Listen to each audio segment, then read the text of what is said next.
Hello and welcome to a special Lightboard training video. I just taught a class with our Association Diamond members and I wanted to give this to you as well because I see a lot of PhDs really getting confused when it comes to networking, right? And they don't realize they're doing it wrong until months go by and they finally come to terms with the fact they're not getting referrals.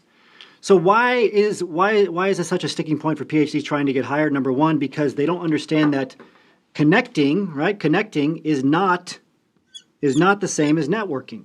We've all connected with people, let's say at a live event, like a conference, a poster session. We're taking their business cards or their university cards. We're handing out ours. And we think, I'm networking. But then what happens to that stack of cards? What happens to all those people that you meet? Do they ever reach out back to you? No. Right? What happens to the business cards? They collect dust. It's because connecting is not the same as networking. Connecting is what happens when you meet somebody. Networking is what happens when you build a professional relationship. On LinkedIn, it's the exact same thing, okay? If you're on LinkedIn and you're pressing that blue connect button, they reply back to you. That's the easy part. They've connected with you. Now what? A lot of you won't even send a second message. Some of you, and I think these are the people that actually struggle the most, and I talk to a lot of PhDs before they get into our program, they'll say, well, I'm extroverted. I'm good at having conversations. I'm not worried about that. But they never get to a referral either. Why? Because networking, talking to somebody, right, learning about them, anybody can do that, right? They can be taught how to do that. But it's different than getting a referral. A referral requires you actually ask for something in return, right? Or ask for something in the first place. In return for what? You adding value to them, elevating their credibility. So I talked a lot about, and I talk a lot about in our program, having a straight line referral strategy, right? So this is the straight line here that you want to go on. Connecting is on one side of it, getting a referral is on the other side of it. Too many of you are having conversations with people that aren't going anywhere. You have to control the context, control the conversation. And there's a very simple way to do this, right? I call it going through the 4 stages of professional intimacy: topical, challenge, how to, and then advice, right? So this is stage 1, stage 2, stage 3, stage 4. That's how you keep them on this straight line to getting a referral.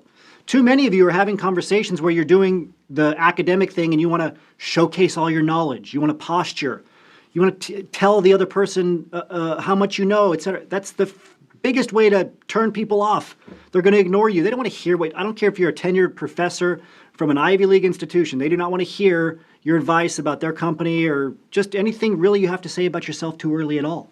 So if you start going off on this tangent here, right, bring it back. How do you bring it back? By talking about them.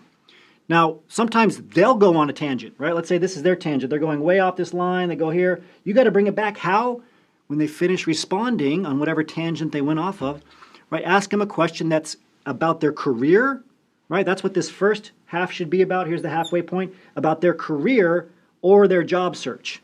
So if you looked at this straight line referral, this straight line to a referral in different sections, first of all, 75% of it, right? 75% of it would be talking about them. Then only at the end do you talk about yourself. And then half of it's talking about their career and then pivoting to talking about the job search process. But you have to ask them about their job search before you can ask for advice on your job search, okay? That's the difference. And how do you do that? You go through these different stages of professional intimacy. So the first stage is topical, right? Remember, that's what number 1 is. What are you working on that you're excited about? If they're a PhD working in industry already, very easy to say, what do you enjoy about industry more than what you enjoyed about academia? Or what are the differences? Most people will naturally start to talk about things that they're engaged in, which involve things that are challenges too. But if they don't, you can prompt them to go to that second stage of professional intimacy by talking about challenges. What are some of the challenges associated with your role? What skills did you have to develop to be able to get good at your role? Only then can you pivot. Right now we're on 3, the last half. How to intimacy. How did you get hired into this role in the first place? This can be done on LinkedIn. It can be done by email. It can be done in person. What are your plans for your career progression? Ask about their job search, their career trajectory before bringing up yours. And when it's time to bring up yours finally at the end, that last 25% we talked about, right? Don't make it too formal. Don't say, can I get a referral, a reference, an informational interview? Will you be my mentor? Instead, just say, keep it casual, conversational. What roles are about to open up in your company's pipeline? Do you have any advice for somebody who wants to get into a job like this that's in my position? right? Notice that's very different than saying, do you have any advice for me? No context there. What advice would you give to someone in my position looking for a role like this? Lots of context. Control the conversation, control the context. It's on you to push the conversation forward, again, through this straight line so you can get a referral, okay? Now, with that, I do want to mention if you get stuck, okay, if you get stuck, a couple of things. Number one, reach out again. Don't just stop after they ignore you. Reach out every 3 to 7 days by adding value, talking about them. Never say anything passive-aggressive like, just wondering if you got my last message, right? That's the first thing that you can do. The second thing you can do is change the channel. Instead of just reaching out on LinkedIn over and over, that's why I have this here, right? Hunter.io. Go to hunter.io, find their email address, send them an email instead. Pick up the phone and call them. Gasp, I know. What PhD would ever do that? You can call people. You can call their office.